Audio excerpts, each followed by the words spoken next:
You've heard it. 30 is the new 40s.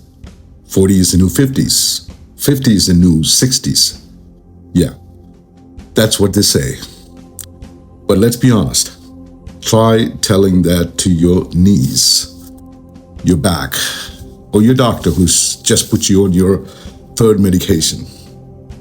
Pharma companies are having a field day selling Viagra and testosterone boosters to men desperately trying to be 25 again. And women, they are too smart to fall for that nonsense. They're like, I'm not buying your female version of Viagra. I'm buying peace of mind.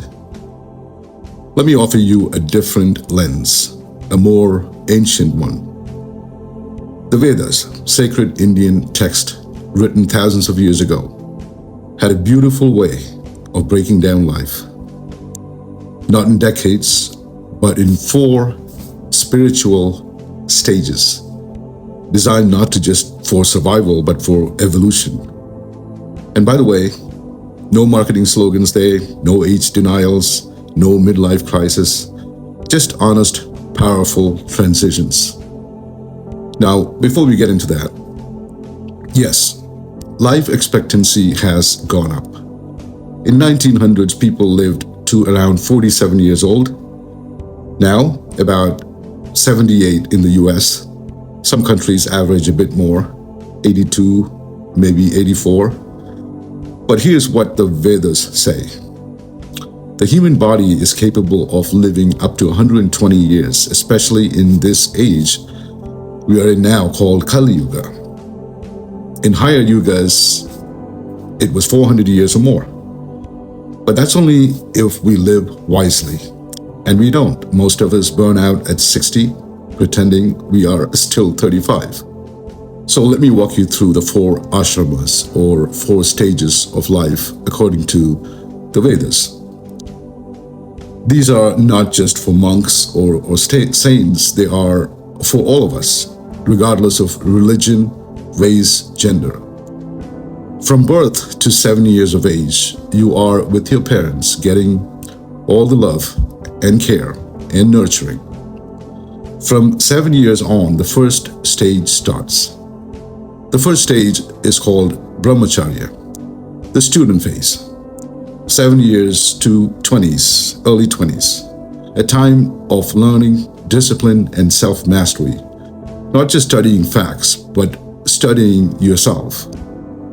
You learn how to manage your energy, your desires, your mind. You build the foundation of the rest of your life in this stage. The second stage is called Grahastha, the householder phase. 20s to your 40s, mid-40s. Marriage, family, career, business, services, and so on. This is where you build your life, your legacy. You serve society by raising children, supporting others, and paying your dues.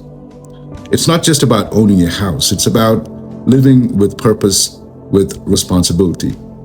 The third one is called Vanaprastha, the withdrawal phase, 40 years to 59 years old. This is where modern life starts glitching.